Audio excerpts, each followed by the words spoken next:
Buenas. Saludos de una Sandra que se está recuperando de un constipado. Espero que no lo notéis mucho. Si me fatigo, pararé.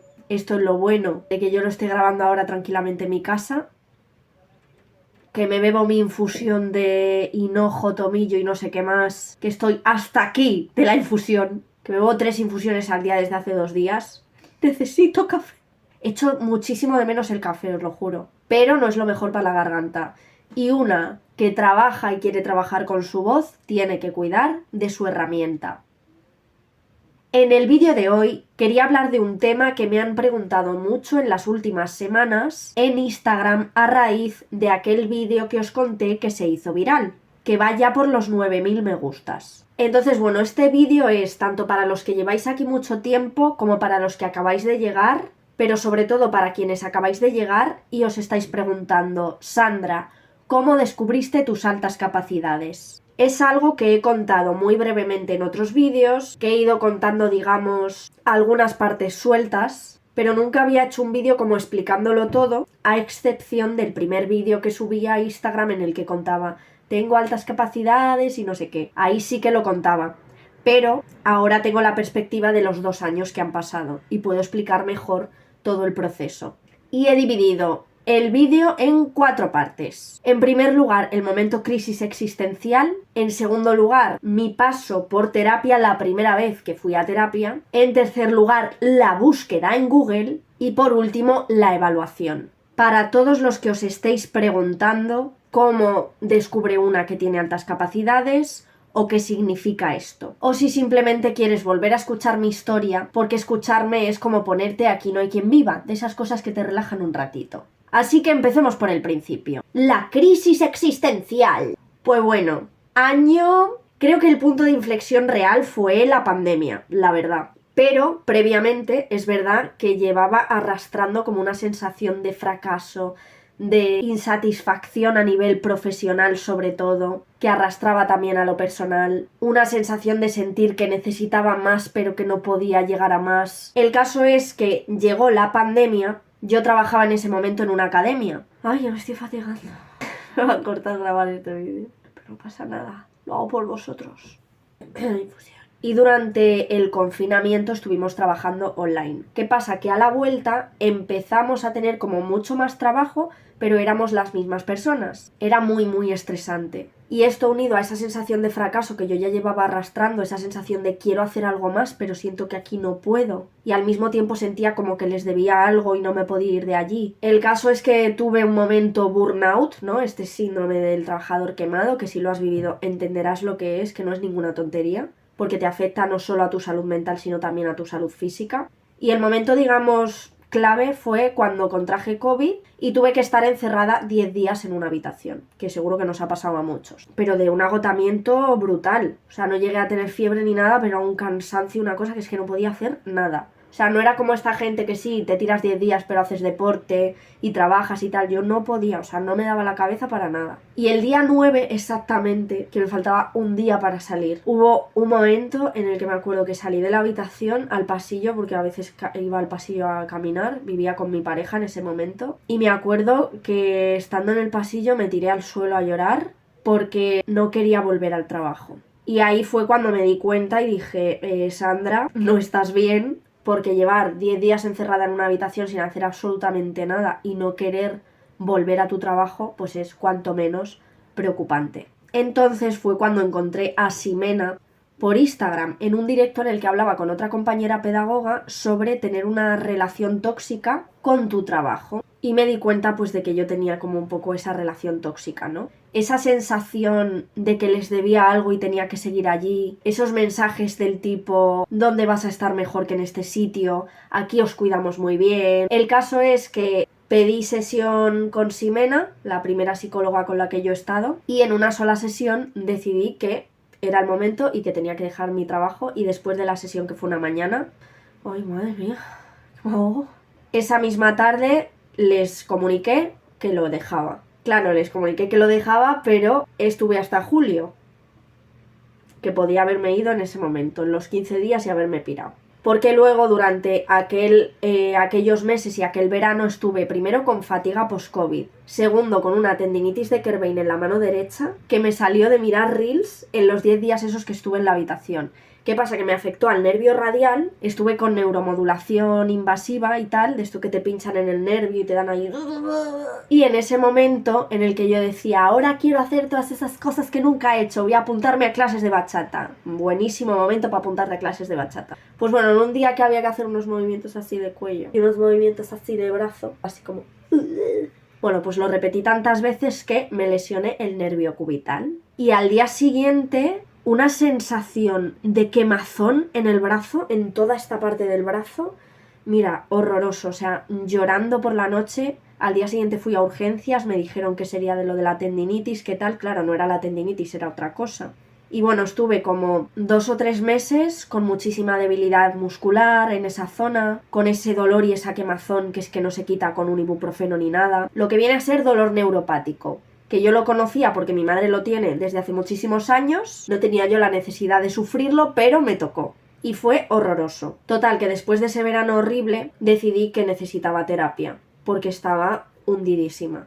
Entonces volví con Ximena. Y un poco lo que empezamos a hablar en terapia, yo iba como con esta sensación de sentirme un fracaso. Me acuerdo que le decía que sentía que se esperaba de mí algo a lo que no había llegado, que por ejemplo en comparación con mis compañeros de carrera me sentía muy atrás con algunos de ellos, porque obviamente habría otros que tampoco habrán llegado a mucho, igual que me pasaba a mí en ese momento. Pero no sé, era esa sensación de decir, yo era de las que mejor notas sacaba, pero siento que hay algo que no estoy haciendo bien. Me siento una fracasada, no estoy a gusto con este trabajo, no estoy a gusto con mi profesión, no sé qué me pasa. El caso es que empezamos a indagar en esto de las creencias, ¿no? Y me propuso un ejercicio en el que me decía varias creencias negativas que puede tener una persona sobre sí misma y tenía que ir como descartando. Entonces, al ir descartando, la que se quedó fue soy un fraude. Entonces, el ejercicio que me pidió esa semana era que apuntase todas las cosas que me hacían sentirme un fraude y después que cambiase a una afirmación en positivo que me sirviera a mí. Y os voy a leer algunas de las cosas que escribí que me hacían sentir un fraude. Spoiler, son horribles. Horribles en el sentido de que cosas más feas pensamos y nos decimos a nosotros mismos. Pero te lo voy a leer.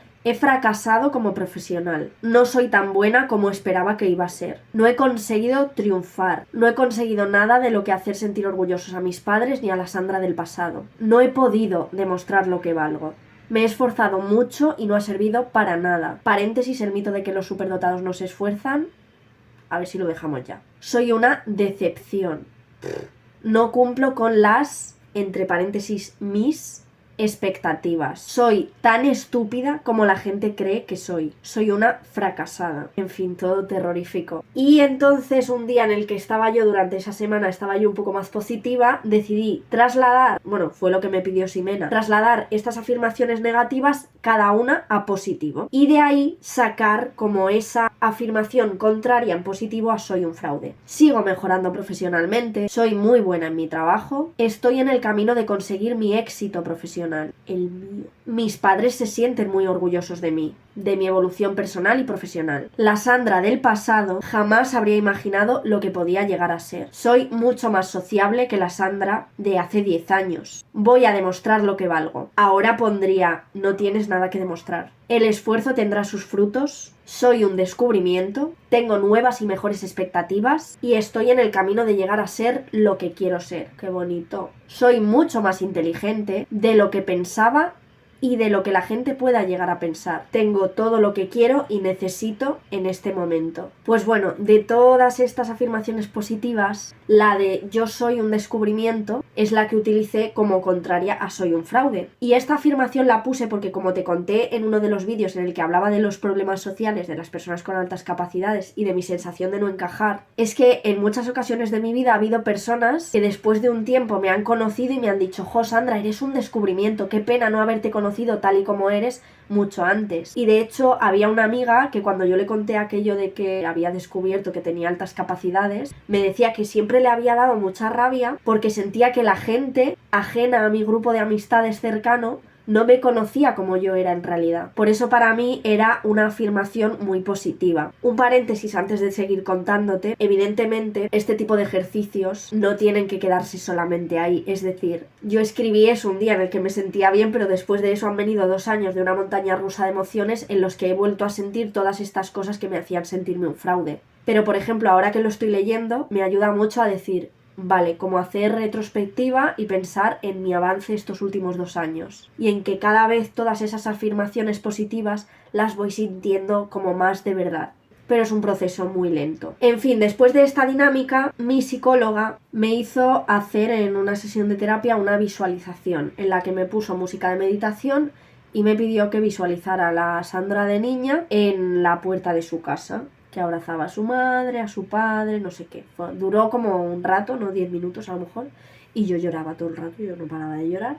Terminó y yo no paraba de llorar y me preguntaba, Sandra, ¿por qué lloras? ¿Qué te pasa? ¿Qué sientes? ¿No? Y yo, no lo sé. Yo decía todo el rato, no lo sé. O sea, en plan, no lo entiendo. Y me preguntó, ¿qué necesita esa niña? Y dije, quiere que la entiendan. Y me acuerdo que ella dijo, jo, es como algo muy fuerte para una niña tan pequeña, ¿no? Pensar, necesito que me entiendan. Entonces me pidió que durante esa semana hablase con esa niña, que cogiera una foto. Yo cogí una foto que te voy a poner por aquí, porque era como me había imaginado en esa visualización, con esa ropa, supongo que porque tenía esa foto en la mente. Entonces cogí esa foto de casa de mis padres y empecé a hacerle preguntas a esa niña. Pero me di cuenta de que lo que yo necesitaba era hacer un documento Word en el cual escribir hitos de mi infancia que me resultaran reseñables, ¿no? Como cosas importantes. Entonces, casualidad o no, más bien no, todo lo que escribí tenía que ver con el colegio. Escribí cosas sobre el tema de mi precocidad, sobre la mirada, sobre la precocidad en el tema psicomotor, lo que me pasó cuando me cambié de colegio, porque en el primer colegio terminaba las tareas muy rápido, la profesora les dijo a mis padres que ese colegio no era para mí, luego el tema de que cuando me cambié de colegio hacía como que no sabía comer sola, no sabía vestirme sola y las demás niñas me tenían que ayudar.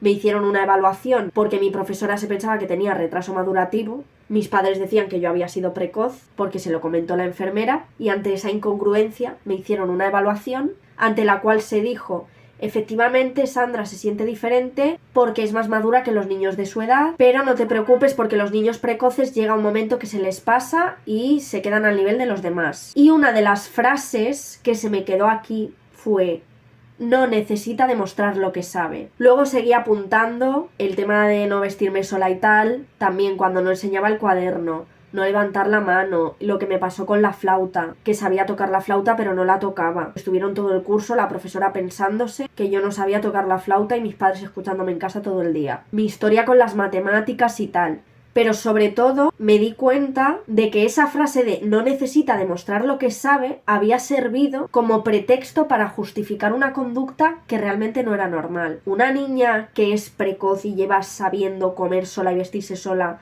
2 años, ahora de repente hace como que no sabe, eso no es normal, ni es bueno evidentemente. Pero claro, se decía, ella está bien, ella es una niña feliz, y ahí nos quedamos. Entonces, claro, yo empecé ahí a hacer esas preguntas, ¿no? ¿Por qué delante de las demás niñas preferías hacer como que no sabías comer o vestirte sola? ¿Por qué preferías decir que se te había olvidado la flauta en casa a tocar delante de los demás? ¿Por qué no levantabas la mano y decías no sé cada vez que te preguntaban? ¿Por qué te daba miedo mostrarte en público? ¿Y por qué te sentías incomprendida? Y luego la pregunta que me llevó al tercer punto: ¿por qué ocultabas tus capacidades? Entonces ahí hice la famosa búsqueda en Google. ¡Búsqueda en Google! Busqué alumnos que ocultan sus capacidades o sus habilidades o algo así. Me salió un documento de orientación educativa del País Vasco para alumnado con alta capacidad intelectual y ahí empecé a leer sobre el alumnado underground, que son los que ocultan sus capacidades. Me acuerdo que vi el de BBVA de Olga Carmona y me quedé como impactadísima con esa parte que hablaba de la precocidad, sobre todo. El tema de la mirada, el tono muscular de las piernas, que era algo que siempre habían destacado de mí, mis tíos, mis padres y todo. De estas cosas como que siempre te cuentan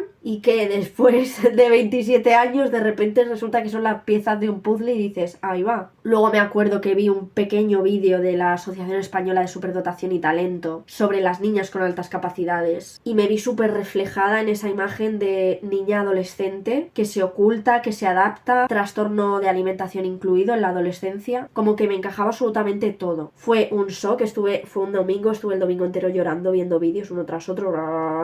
Luego me acuerdo que fui a casa de mi padre a buscar el informe, evidentemente disimulando las 5 horas que llevaba llorando esa mañana. No encontré nada porque ese informe pues está perdido porque en algún momento de la carrera lo cogí, lo miré y no sé qué hice con él. Pero bueno, sí que cogí las notas, las observaciones de los profesores. Y no sé si fue ese domingo o ya el lunes, escribí por WhatsApp a mi padre, a mi madre y a mi pareja para decirles: he descubierto esto, ¿os cuadra, no os cuadra?